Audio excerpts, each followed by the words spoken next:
Hello and welcome to Bonus Dad. Bonus Daughter, a special father-daughter podcast with me, Hannah. And me, Davey, where we discuss our differences, similarities, Share a few laughs and stories within our ever-changing and complex world. Each week we will discuss a topic From our own point of view. and influences throughout the decades. Or you could choose one by contacting us. Via email, Instagram, Facebook or TikTok. Hello and welcome to another episode of Bonus Dad, Bonus Daughter. Woo! Apparently my glasses have got stuck in my headphones, sorry. Immediately was like, I can't actually see. What's occurring? What's the crack? We're going to talk about the internet today. We are. We skirted around it, again, in previous episodes, like when we talked about technology. Yeah. But there's the internet itself, I think, deserves its own episode. Is technology off air? Did we remove? No, was that one of the ones we removed? I removed communication. Ooh. Because the sound quality was... How ironic. Yeah, that is ironic. How I just thought... Don't you think? A little too ironic. Yeah, you really do think.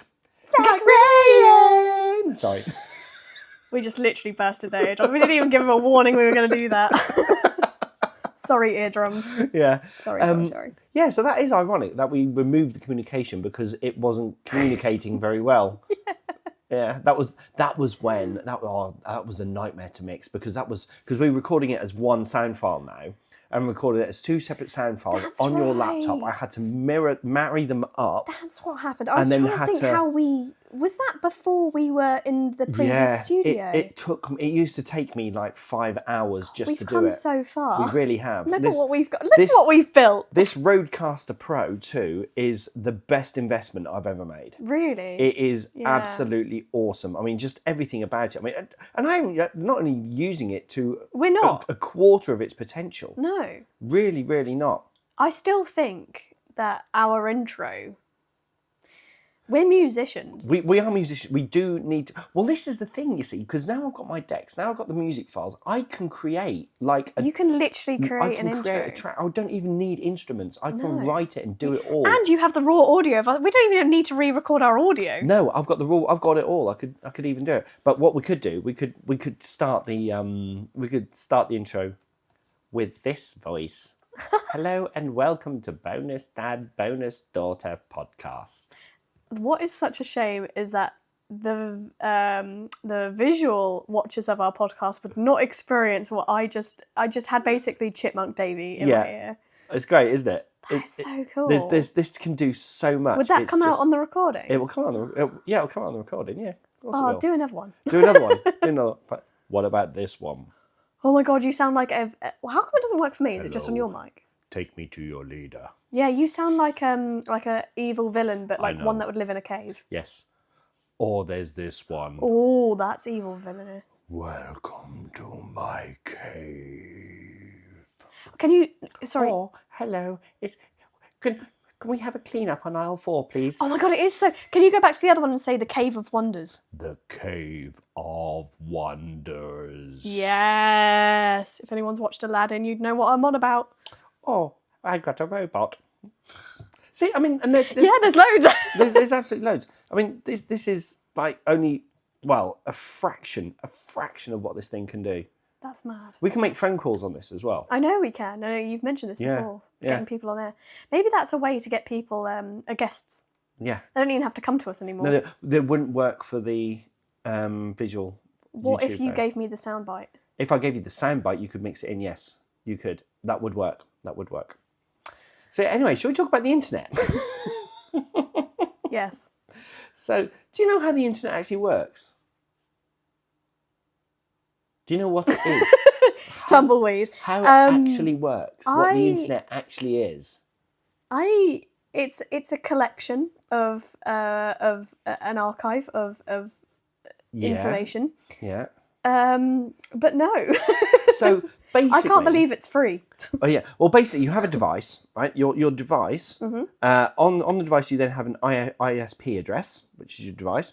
That gets sent to a DNS, which gets sent to a server, and then you get your website, and your website sits on the server. Mm-hmm. So a DNS is what is almost like a phone book for websites. Gotcha. That's kind of what that is. What does DNS stand for? I don't know. data something server. I imagine assume? the S is Data server. network server. I don't know. It definitely network server for sure. But I do know that HTTP means that the website is secure, and HTTPS means that it is insecure. Hittipus and hittipus. Yes. Do you know how the internet actually travels? Magic. Sorcery. Complete sorcery. Yes. How does it work? Magic, I have no idea. Magic. Oh, okay. I don't answer as my magic. 95% of it is in undersea cables. Dude. So we know Wi-Fi. Everyone's like, Wi-Fi must be the most. No, it's 95% of it is actually under the sea cables. Nothing is more stable than cable. Exactly, that is true. I found that out. So if you're like a hostile nation and you want to cut the internet from a country, Snip into the sea. Exactly that. Snip snip. Snip snip. You cut somebody because the thing. Do we have a cable to America? We do. Snip snip. So can you imagine? I'm not saying we should snip snip America. I'm just saying we should protect the snip snip from happening. But like other forms of technology, the internet, we've lost so much skill, haven't we, because of the internet? Yeah. Yeah. So if we were to lose the internet tomorrow, we would be plunged right back to the dark ages. I actually couldn't do my job, whereas you can. I could do my job. You can still do your job to a very high standard. Yeah. My job relies on the internet. Yeah. My job is on the internet. Yeah, exactly. No. We would literally be plunged back to the dark ages. So with the removal of internet, because Wi-Fi calling is a thing, we'd have to go back to when we call someone, it would be to dial over phone line. Yeah. Dude. I know. And how quick it is. So data goes from continent to continent in milliseconds. Literally, this is how fast this thing is. That is mad. So when you actually look at the internet, and as I say, without it, we would be lost. We would be, as societies, we would be lost now. We rely so much on the internet for everyday life, for absolutely everything. Yeah. And even ChatGPT has just changed, completely revolutionised. We are using the internet now. The reason our files are stored on an internet server, and I bring them up. Exactly. Our BDBD podcast drive, not to completely unveil our secrets, but we use Google Drive to do not sponsored. We use Google Drive to pass files to each other because it's easier than sending a PDF to one another or text message. Yeah. But bearing in mind, think of how long humans have been on the planet. Well, it's kind of debatable how long we've actually been here. But say modern day humans, right? Say since let's go, not go religion or anything like that, but let's just say the last 2,000 years is when kind of society started to get a little bit. And the last 100 years, maybe a little bit more than that, since the Industrial Revolution, it been sort of exponentially exploded, didn't it, in technology and what we do. So bearing in mind that the first message, which could really kind of be seen to be internet, was in 1969. 1969, and that was pre-Davey. Yeah, pre-Davey, 6 years before I was born, so it's 56 years ago. I can do maths very quickly at the moment because I am 50. So it was actually a message between UCLA and Stanford, and it crashed, it didn't work. Oh. It didn't work, but it was only 4 years later, the first international connection between UK and Norway. It was 52 years ago. Wow, 52 years ago? 52 years ago. Was the first message. Recent. That is so recent. Yeah. Oh my God. And in 1983, there was a thing called APRANET, which computers switched over, considered to be the birth of the modern internet. And it was only in 1989 that the World Wide Web was proposed, and it was only in 1991 public access to the web begun. And just in case anyone didn't know this very fun fact, that's why it's www. Is the World Wide Web. Yes, exactly. So that's dub. That's absolutely nuts, isn't it? That is insane. So this is still pre-Hannah, but not that far pre-Hannah. Exactly. That's mad. Yeah. Talking to myself in third person. Okay, so this is during you were born. So you were 2 when Google was founded.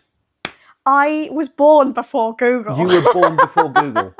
That seems insane stat. Yeah, And it was I am older than Google. Yeah. And it was only smartphones in 2007 that really exploded the internet. Yeah, so I remember the internet when I was little. The internet for me was gaming.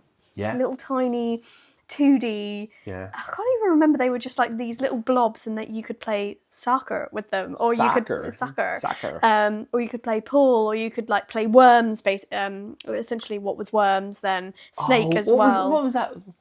Bob Larkin. Mum thought. No, this is so funny. There's a game called Worms, and it's on PlayStation. This is such a segue off of the internet, 'cause it's not even on the internet. And essentially, they say, the little worms say something, they're like, "You'll regret that," and stuff like that. Yeah. She thought one of them said, "Bob Larkin."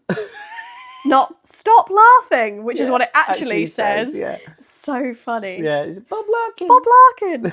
That's like Nana calling Frankie and Benny's. Oh no, Frankie and... Wait. Frankie and Benny's, Lenny and Henry's. Lenny and Henry's, that's it. So funny. Yeah. Anyway, sorry. So a couple of fun things. Let's go fun. It was in 1996. You remember the dancing baby? That got spread around via email. That was like one of the first kind of meme type thing. Did you just ask me if I remember something in 1996? No, but did you ever hear, not that you remember it, can you remember that it was that it was a thing? It may have been about of my birth, but was I the dancing baby? No, you weren't the dancing baby. Thank God. You weren't the dancing baby. Was the baby clothed? I can't remember. I can't actually remember what it looked like. Bit weird if it weren't. But then in 1999, and this still savage about this to this day, Napster. 1999. Completely changed the millennium. Yeah, completely changed the way the music industry was. Can I ask, because we're now getting into let's stop at 1999 because we've got the millennium coming up. Yes. And we haven't spoken past the millennium yet. Yeah. What was internet like for you? Or like, when did you start using it as a domestic? I remember when I first bought my computer. So I was living in St Philip's Road. So it was just before Norwich. I met you in Norwich. The Parker Bell. Yeah. So it would have been either like 2000 or 2001 was my first computer that I attached to the internet. Because I remember you having that Parker Bell. Yeah, that's right. This computer it was massive, like the old tellies used to be. It had a glass screen, which you don't get anymore. You don't like, that's not even a thing anymore. Like, you could literally tap the screen. It was curved as well. It was curved, and it had like from memory, it was like a grey colour with like blue or like a turquoisey kind of border on the speakers which you brought for it. Obviously, it had a wired keyboard, wired mouse, and the mouse had a ball in it. They just had to clean. What? Like, how crazy is it that we don't even have ball mouses anymore? No. And I remember that. I was there 83 years ago. 2004, right? Ish. Yeah. When did you meet Mum? So 2003. Oh, 2003. Sorry, I misspoke. 2003. So that made me 4, 5, 6, 7 years old. Yeah. Sorry, maths is eluding me today as well. I was 7 years old, and I remember that. I think that's the first computer I remember. And that was dial-up. Yeah, that was dial-up. I remember the noise of dial-up. A lot of people will be like, "Oh, you're not a true millennial. You don't remember the noise of dial-up." I actually do. Yeah. So stuff you. We were a bit behind the times. Yeah. Yeah, that's crazy. So what was it like being domestically having access to the internet? Like, what was that feeling of, like, did it feel like you were in the future? Yeah, it really did. It was like opening up a gateway to the entire world. Because I would admit I probably don't remember the world without internet, because you know, being of that age, that's when your memory starts to form a little bit better. Like, I don't remember much before that time. So I although I lived in a world without domestic internet, I suppose, in our family, I don't remember a world without it. Whereas you do. Oh yeah, I remember. So I would have been. So I was 20. I would have been 26 when I actually had the first one I had. So it was half of my year. So I've only known the internet for half my life. That's crazy. Yeah. So I was speaking to a friend who's 10 years older than me the other day, and she was saying that in order to look up what was at the cinema, you'd look on the telly at the teletext. Yeah, CFAX. CFAX. That's what she said, CFAX. And teletext. And I was like, I would literally just Google it. Like I'd Google our local cinema, which is a View or Odeon, depending on which one's showing. Well, I've got an app now. An app, yeah. But that connects to the internet, and I would just go on there and be like, oh yeah, let's watch this, and then just book it there and then, on the internet. It would take me seconds. So this is the thing. I was watching telly. I was watching something on telly the other day, and oh god, what was it? The prequel to Yellowstone, like 1923. Right, and basically, without spoiling any of the story, the two main characters kind of get split up in on a boat, so they have to get back to America through different ways, and it basically took them months of not seeing each other, just trying to go from like Italy to America. And they end up meeting back up in America, but they didn't speak to each other for months, and they were trying to write letters to each other. It's like it would just be a WhatsApp message now, or it would be. And I wonder how relieved you would be that when you met up in that spot, however many months later, how much of a oh my god, it's amazing, I can actually see you. Whereas us, it wouldn't mean a thing. No, we'll meet up in another country. Oh, okay, hi, it's nice to meet you in Italy. When we could have potentially crossed paths, because I could have potentially been going to New York for work. That's right. And you were there, and it was crazy how I might have passed you in the airport. Yeah. And that's that would have been crazy, but at least we could have planned that. We could have messaged each other oh, my flight's delayed, I'm not gonna make it in time, or I'm oh, I'm just about to board the plane, sorry I missed you, sort of thing. It would never be a surprise that I'd see you at the airport, because I would know. But I wouldn't even need to ask you when your flight was. I could look it up myself. You could, other than having the flight number, you could just be even the destination, you'd just be oh yeah, I know she's likely to be on this flight. How crazy is that? Yeah, all that information, everything is there at a fingertip. It's instant. It's instant, but it's also, it must have been, and I'm just assuming here, and I'm trying to probe you a little bit, sorry, but I imagine it was probably quite scary, because suddenly you've got all this information at the end of your fingertips, and you can find out where anyone is pretty much by what they're... Well, not back then, because it's still quite slow with dial-up. It was slow, but I feel like you could still... There's still things that you could have accessed. I just imagine it was quite scary. There's a part of me that thinks maybe people were frightened of this coming into... Oh, there was. I mean, of course, it's like AI. People are always scared of the unknown, and people think, you see it on the news now. It's like we do some type of progress, and suddenly there's protests, or there's think tanks that say don't do it because it's going to be... With everything new that comes in, there's always dangers, and people get scared because it's the unknown. People don't like the unknown. I mean, the way that the internet is set up today, if you were to go back 20 years and show someone an iPhone with the apps and how how you can how you can get, or just even you can go in with ChatGPT, I'd probably, my mind would just be like, what this is some surreal futuristic shit thing. And that's why films like Back to the Future are quite funny, because you can see how they tried to predict what 2015 would look like. Yeah. And they weren't really that far off. Because the scene that gets me most is when they're in the restaurant and then there's all the screens talking to them. Yeah. When you go into McDonald's now, what do? I don't go up to the human, I go up to the screen. Exactly. Self-checkouts. It's the same principle. They knew... we can kind of mildly, I guess, predict how the future would be, but now I'm struggling with AI coming in. I'm not sure what the next 10 years... so fast. I'm not sure what the next 10 years are going to look like, I don't know. I'm not worried about it. I'm not, I guess there's no real fear there. I'm just intrigued kind of to know, apprehensive maybe, not scared, but apprehensive. Yeah, and I imagine that's what a lot of people felt like when the internet came in. Of course they do. Yeah, of course they do. I mean, I would say, I'm fairly tech savvy. Yeah, I mean, as in I can get my way around. Yeah. But you only ever really ask for Mitchell's help if it's something like you're like, I don't know what to buy next, or I don't know this very technical issue that I'm having. You don't tend to ask, I would assume, ChatGPT first. Well, help you with your query or the internet or whatever you use. Exactly. Yeah, I imagine you'd use that first. But I do wonder, think as time goes on, with I mean, an AI. I know this is just on the internet. We've already done a thing on AI, But AI is going into so many different things. I mean, for example, and again, even myself, my mind changes because I was very anti-ChatGPT when it first came out. But I use it all the time now. Yeah. One other thing that I was very dubious about, and I kind of still am to a degree, is like when Meta and these brought out the spy glasses. I'll call them spy glasses, with the glasses with the cameras in them. Yeah. When they first came out, I was Google like, Lens, Jesus Christ, that is a privacy nightmare.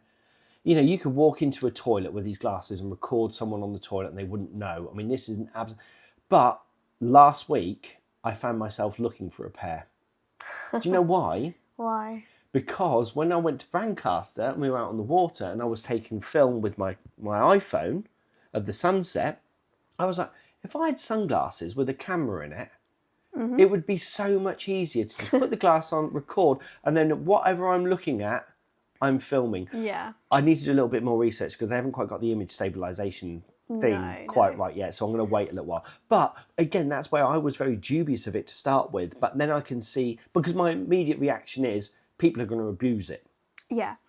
I think there is a boundary, particularly like with the internet coming in as well. It's all about accessibility, right? Yeah. And I'm not saying that from a disabled point of view. I'm saying that from making life easier point of view. Yeah. You have just in your words, you said it would be so much easier if I had glasses that could record what I'm looking at. Yes, it would. Did you know that the electric toothbrush, which I think I'm going to guess a majority of the population use now rather than a manual one, did you know that the whole reason they made the electric toothbrush was for disabled people that couldn't particularly brush their teeth or grip a normal tiny toothbrush? That's why electric toothbrushes are slightly thicker as well. They're an adaptive feature that now everyone uses.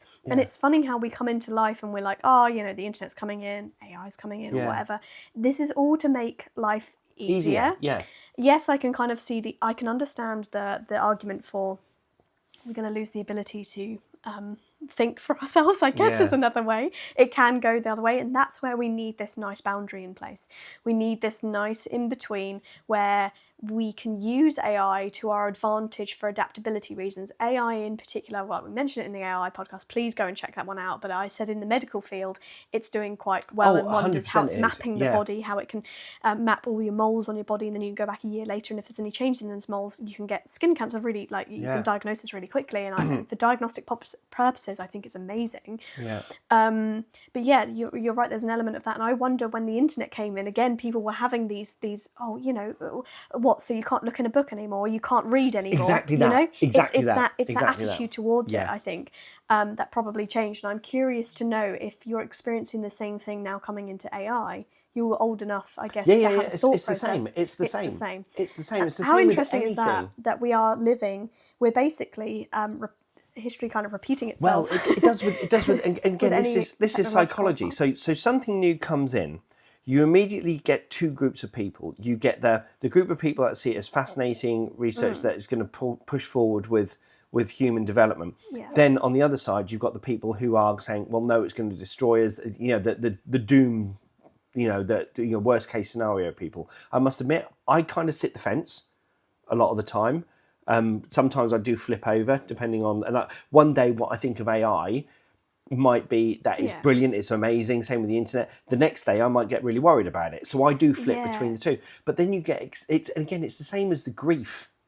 It's the grief curve, isn't it? It's exactly that. So you get anger, depression, denial. It's not happening. Denial, exactly. Acceptance, and then you eventually come up to acceptance. Yeah. And that's the same thing. People accept it, and then it becomes the norm, and then it's the next thing. Because I as someone that hasn't really lived without the internet, I can't imagine life without it. We said at the start of this episode that, we cannot really function if the internet just suddenly went. The world would suddenly stop. Stock markets would crash. Everything would crash. Literally everything. Literally within seconds. Yeah. And I don't know what protection there is out there to stop that from happening. I assume there is. Really? No, there isn't. The thing is, you look at Fight. You ever seen the film Fight Club? No. Fight Club. So the very spoiler alert. It's only been out 30 years, but in Fight Club, the very final scene is they blow up the credit card companies, right, to reset everyone's debt. Mm-hmm. They covered that in Mr. Robot as well. Yeah, so your debt, your money is just numbers in a screen on a server in a bank. Yeah, if you that's all money is now. Yeah. It's just numbers on a screen. You could go in. If I could go in and just add a couple of zeros to my bank balance. The industry I work in as well, I sometimes like have to pinch myself that they're spending money on these products that we sell, and I'm like, that's a deposit for a house. Like things like that. It is just numbers on a screen. That's all I think about money now. Yeah. That is all money is.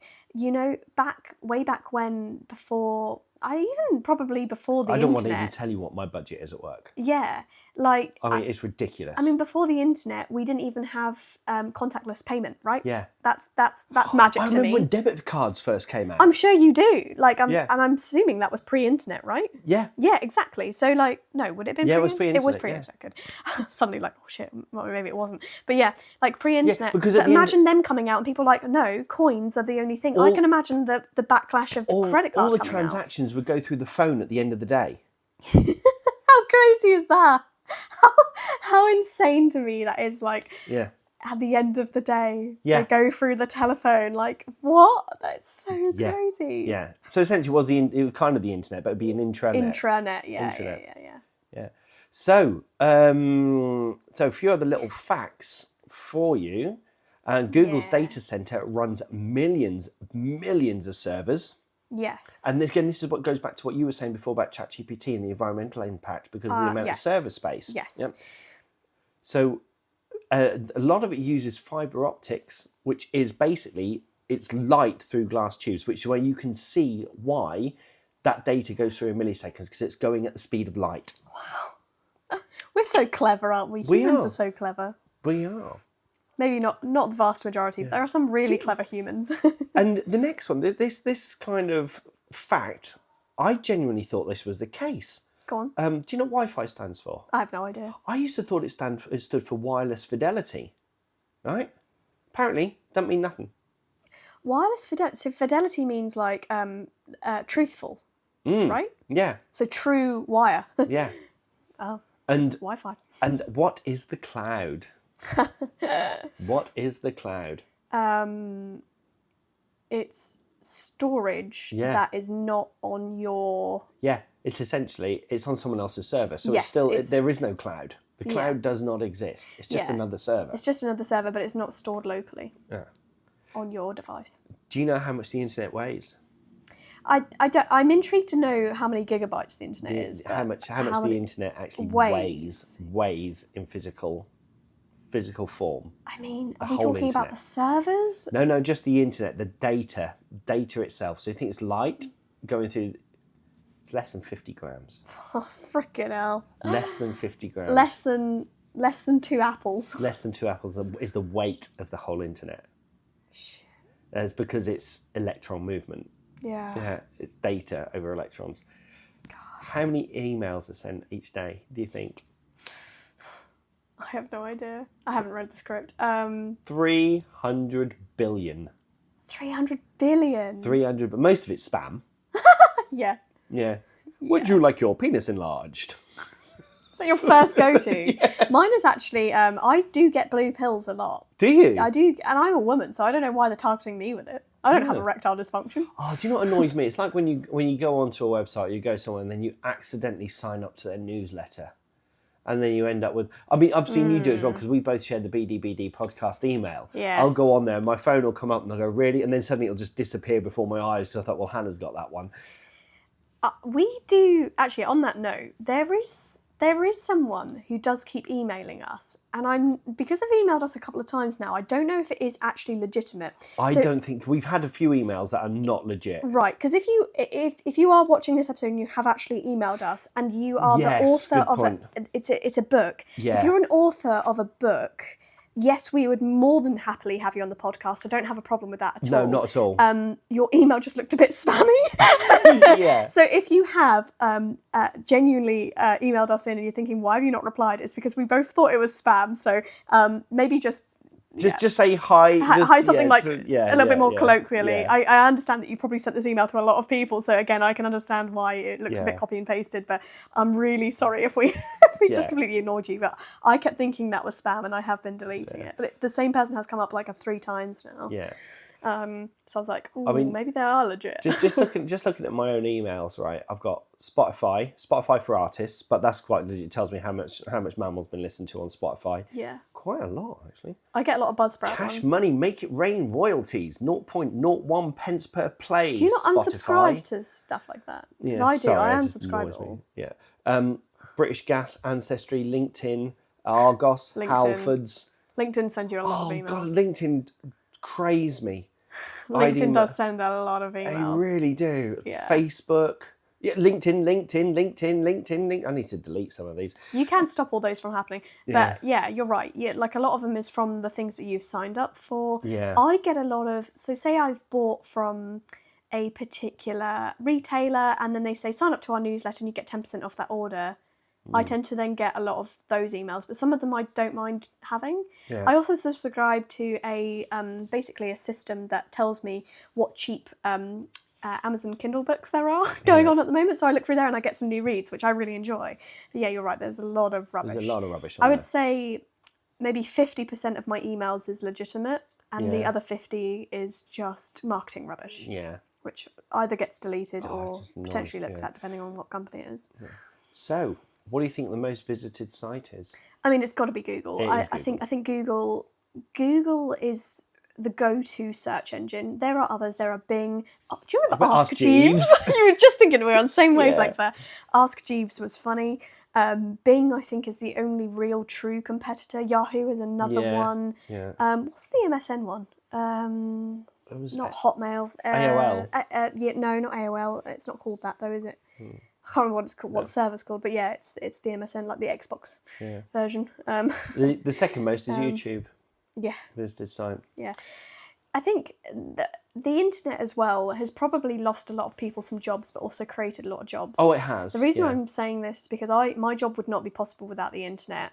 Likewise, Mitchell repaired our door the other day using the internet, so we didn't have to pay for someone to come and fix it. Yeah. So there's kind of like, pros and cons to the internet. But I think probably initially it probably reduced a lot of jobs, but now it's definitely created like a workforce essentially, using the internet to their advantage. Cool. So, sorry. A couple of myths.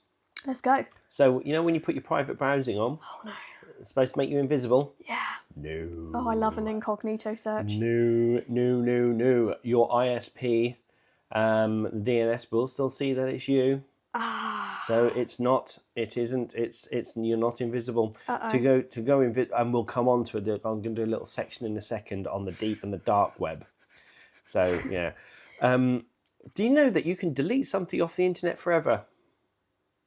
No, you can't. Yeah, I hear this. You can't. Any picture you put on there is on there forever. It's there. It's there. Every single thing you've posted. And what did you say earlier on in the episode? You said the internet is free. Okay, let me take this back. Yeah. It is accessibility-wise, in order to get onto Google, technically free. Okay. Google is free to an extent. Not for the advertisers, but we'll get onto that. But yes, in order to access the internet, we pay an internet provider. Mm-hmm. For example, we pay BT. Some people will pay Virgin. Who's your internet provider? BT. Oh, you're BT as well. It's very common in the UK. I think BT is probably up there. Mm-hmm. So technically the internet isn't free and it's not accessible to all, but there are ways people can access it for free. I think that's worth noting. For example, people can go to the library if they can get there. Yes. It does rely on them being able to obviously go to the library, but that's just, in most senses, the internet can be free to access, but maybe not immediately. Yes. Well, we're doing well in the UK. I think we've got very good access in that sense. But the thing is, you are paying with your data. Yes, because that is another factor. The amount of companies my phone is listening now. We could say things and I'll start getting adverts for stuff. Yes, absolutely. We know that's a fact now. We know that's happening. Do you want to know something scary today? That's what I was just looking for, my notifications, but I've deleted it off to prove it to you. I sat in the car today. Yeah. Got in the car. Put the phone on the side. Immediately it came up. Google Maps knows where you're going. To your address. Yeah. Yeah, same thing. To your address. Yeah. Automatically. It also knows which I think is a really good feature. If I have something in my diary and I've linked a location to it, it will automatically pull up that location because it knows that I'm going to that place at that time because my calendar is linked also to the map as well. Yeah. Which I do think is a really good feature. But you're right, it's starting to learn your trends. Yeah. I bet that probably happens most Sundays. It does. Even when you're not coming to me. Yeah, perhaps. it will come up with someone here. And on Are Fridays, you going here? On Fridays, it'll tell me how far Morrison's is because that's when I go shopping. Yeah. It's just other supermarkets are available. It knows. Yeah, it does. We tested it once. I can't remember if we were talking about. So we have a cat. We don't have a dog. And we start talking about dog food, dog food, dog food, dog food, dog food, dog food. Don't. And then suddenly I was getting ads for dog food, and I was like, it does listen. It really does. And an odd thing will be in a conversation we'll be talking about bikes or something so random, and then suddenly adverts for bikes. It knows. It's listening. It does. Then it sends your algorithm. So that what we know and that what we look at on the internet is what 10% of what actually is on the internet. Yes. Because there is what lurks beneath the surface, Father. I just saw. Yes.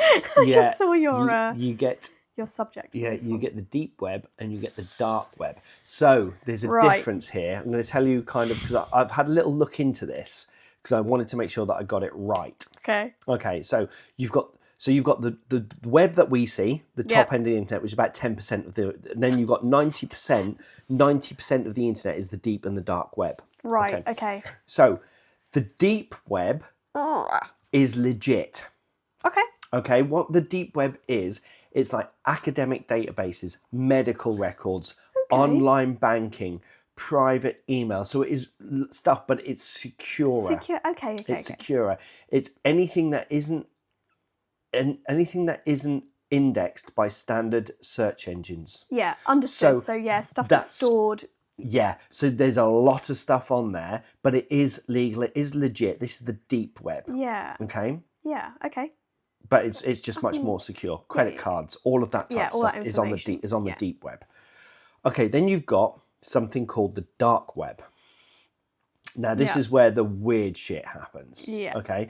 So the dark web is accessed by what's called an onion router called Tor. Right? And the reason why it's called onion, or it's an onion router, because there's layers. And that's why. Ogres have layers. They should have called it Shrek, but here we go. It anonymizes your traffic through multiple layers, pings off all VPNs and all kinds of things. You cannot search it via Google. You have to know where you're going on the dark web. I got a little bit scared actually Googling some of this. I'm not going to lie. I was being very, very careful. So what is on there? So what immediately do you think when you think of dark web? Drugs. Okay. You went drugs. Drugs is my first thing. I think of limbs as well for some reason. So like murderers and... Oh no. Oh right, okay. Sorry. Yeah. Let me rephrase. I was thinking hearts, liver, like stuff that has been... Oh, like organs, organ trafficking. Yeah. Okay. That's immediately where my mind went. Drugs and organ trafficking. Yeah. Oh, right, that's all I think about. Okay. That's all you think about, drugs and organ trafficking. Honestly, if I could sell my womb, I would. Oh, yeah. I'm just putting it out there, I would. Easy. So what else do you think is on there? Why do you think people use the dark web? I mean, my mind goes to crime. Obvious crime. Yeah, crime. So human trafficking. Yeah. Selling drugs, selling organs. Pictures that shouldn't be viewed. Murderers for hire, that type of thing. Hitmen. So, exactly. My mind goes to crime. Yeah. So the crime is most of it, illegal markets, such as drugs, fake IDs, weapons, that type of thing. Now... No, you can just go into Walmart and buy one. There are apparently some forums on there as well, some of which are harmless, which conspiracy theorists use so that people, because they're conspiracy theorists, they don't want the government watching what they're doing. Yes. So they're doing legitimate stuff, but doing it through the dark web so they don't get tracked. Yeah. Because they're conspirators. Mm-hmm. Now, this is the one thing that I didn't think of, but actually it makes bloody perfect sense that this is on the dark web, and I can see why. Go on. Whistleblowers. Yes. Yeah. Whistleblowers for companies will use the dark web to give away information about that type of thing. They're going to do it over the normal internet, are they? No, of course not. So you look at like Julian Assange or what's his name, who legged it from America. What, the Wikipedia man? Yeah. I can't remember his name. I can't remember his name either. But WikiLeaks and all that. WikiLeaks, that's what I was trying to think of. That will all be through the dark web. Yeah.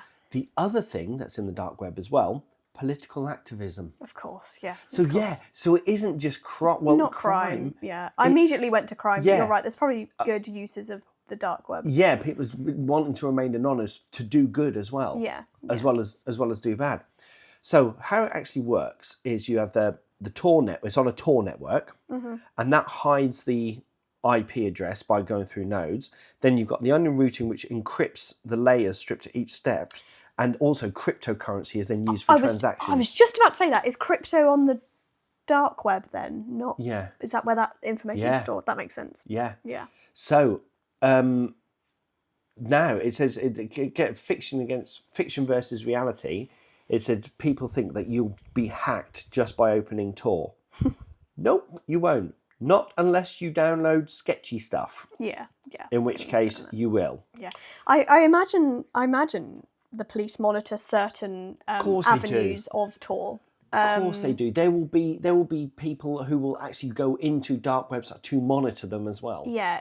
I think those causing harm 100%. Mostly. I don't think whistleblowers would probably be the top of their list. I imagine people you do looking at industrial espionage. That wouldn't be the police because, it could be crime. It depends. I was thinking more like human trafficking. Oh God, yeah, stuff like that. Yeah, indecent imagery. Yeah. That's where I was going with that. Yeah. They're more likely looking for those people, presumably. But again, this and the next one is like only criminals use the dark web. No, journalists, activists, and these not even Facebook has a dark web version apparently. Not seen it because I haven't been on the dark web, but apparently Facebook has a dark web version. Doesn't surprise me. So almost like LinkedIn for the dark web. Nuts, isn't it? LinkedIn is dark web. Yeah. Yeah. That's what it feels like. Yeah. Oh dear Lord. So yeah, you've got those two. You've got that and that's only 10% of the internet is what we see. Yeah. So you said 10% of the internet is what we see. Yeah. How many percentage was the bank stuff? The deep web is the majority of it. 80 then? Yeah, about 80, because you think of all the banks, all the transactions, all that secure information and all of that data. That's a lot of stuff. That's everybody's personal data. Yeah, it's all my medical records. I have a lot of them. Exactly. Yeah, you look at every single person's medical records will be stored on that deep web. So that's the main bulk of it. And then you've got the dark web sketchy shit underneath it. I wonder how much my data is in gigabytes. See, another stat I'd love to know when I die. There's a few things I've always said about when I die, I want some stats. Yeah. I want to know how many times I've been around a roller skating rink, and I want to know how much data I have in gigabytes. Yeah. Or maybe terabytes. Yeah. I don't know. Because all the podcast episodes, I'd class that as my data. Yeah, of course it is. Data, and I know how much that is in gigabytes. Yeah. God, that terabyte drive's doing wonders. I know. Well, yeah, mine's nearly getting there. Mine's doing this thing where I've got so much on it, it's going when I use it now, and I'm like, oh. I know. I thought like it's getting angry. I bought that drive, and I thought that was going to last me years. No. It's literally lasted. When did we start the studio? Has it been a year since we've been here? No. No, it hasn't been a year since we've been in this one. In your house? No. No, it's not. No. But it's almost it's halfway full. Yeah, exactly. It's nuts, isn't it? It's absolutely nuts. Crazy. So what uses? So the internet is really useful, isn't it, for things because, like we said, it connects the world, connects us all over the world. But and we've mentioned this in other podcasts as well. It can spread misinformation. It can be used as like anything. It's been used as a tool for misinformation and a warped view on modern day life. 100%. My mind immediately goes to Instagram models, things like that may ruin self-esteem. Yeah. But then also misinformation of geopolitical things in the world. Oh dear God! I won't go into it, but that's propaganda, for example, it's another thing, another word that's tossed around a lot recently. But I mean, all I can say on that is the thing is people, and I wish people would just really do some research before jumping. Look at everything. Double check, triple check, quadruple check sources. Get a balanced view of everything. Don't just listen to sound bites and TikTok. investigators. Don't get me wrong. I love TikTok. I just find it hilarious. But I can't get on with TikTok. I'm just not. I'm always doom scrolling through TikTok. You're so good at it, and I'm just like, doesn't interest me. TikTok. Yeah. TikTok feels childish in comparison to Insta Reels, and I can't explain why. I genuinely cannot explain why.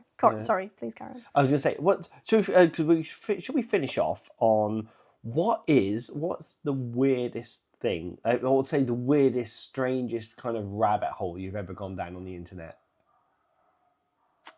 Honestly. Princess Diana. Really? That's not what I thought you were going to say. / Madeleine McCann. That's where I thought you were going. I thought you were going Madeleine McCann. I'm kind of obsessed with both. Yeah. I'm more obsessed with Princess Diana because of how the internet perceives Meghan Markle. And I can see a parallel. Mm-hmm. And I think a lot of people can see that parallel without getting completely into the rabbit hole of conspiracy theories. I think a lot of people have drawn that parallel already, so it's not like a new thing. But having known a lot about it and the research I've done into it myself, I'm not sure how I feel about how that was conducted. Yeah. Okay. That's all I'll say on the latter. But Princess Diana and Madeleine McCann. Madeleine McCann, I've in my stages of grief, I've come to the acceptance. The acceptance, now. I've let that one pass, but I can't seem to pass Diana yet. She's still in the forefront of my mind. Mm-hmm. What about you? I go down so many. Yeah. I do. Partly because I have time because of the podcast. Yeah, I know. It's this podcast that has opened my mind actually more for the internet than anything. So the other day I was on I'm not, because I have to be careful what I say now. Yeah. I was doing something. I was having a discussion, and the subject of cults got brought up. Of course, yeah. And how cults work. And we're doing a cult episode, aren't we, soon? Yeah, because of this conversation that I had. Oh, okay, sorry. Yes. And because of, again, the psychology of cults and what makes up a cult and da-da-da-da-da. Mm-hmm. And immediately I was like, again, my mind went, me and Hannah could do an episode on cults. So what happened? I went down a rabbit hole. Of course you did. Researching cults. Can I ask you a different question if you're struggling for this one? As someone that lived before the internet, yes, if I may say so, sorry to bring up your age again, and now we have the internet, and admittedly we have said multiple times that the world would struggle without it. Yeah. But if you could choose, mm-hmm. would you have the internet? Or not have the internet? That's a bloody good question. That is a really good question. Personally, because I don't know what life without the internet was, it scares me to think of the life without internet, and therefore I would say with internet, because that's how I have grown up. But would you say that, say for example, you could go for a week without having the internet? Maybe let's reduce it. Yeah, I could go for a week without having the internet. I'd have to change everything about my life though if there was no internet. But if you had a week without internet, surely you could just have say work is out of the question. You're on holiday, you're annual leave, and they can't message you whilst you're off, which would be nice, lovely for you. I know I don't have a sort of job that would require that much. But yeah, could you say, okay, let's open it up. You could do a week. Could you do a month? Yeah. Could you do a month without Netflix? Yes. What about a year? No. Yeah, see? That's where we're going into the territory. So I think that answers your question, no? Yeah. Oh, yeah, I think internet with internet. Yeah. With the internet. Yeah, that's crazy, definitely. Yeah. There you go. Well, maybe let us know, for those that are of the Gen X era, / I guess elder millennials as well. You've lived a little time without the internet. Maybe ask yourself the same question. Could you live without the internet for a year? I feel like that was the stopping point a little bit. Maybe, what would you say, 6 months to a year? I'd probably say even a couple of months. Couple of months? Couple of months, wow. Yeah. Okay, couple of months. Yeah. We hope you've enjoyed this episode today on the internet, which we cannot do without that. We cannot do this podcast without the internet. How ironic. Thank you for using the internet to view or listen to our content. We absolutely love you guys, as always. And join us next time for probably an episode on cults, if I'm not mistaken. Are we doing that one today? No, we're going to do Weird and wonderful competitions worldwide. Weird and wonderful competitions. Join us next time for Weird and Wonderful Competitions. Cue the outro. Thanks for joining us on Bonus Dad, Bonus Daughter. Don't forget to follow us on all our socials and share the podcast with someone who'd love it. We are available on all streaming platforms. See you next time. Bye-bye.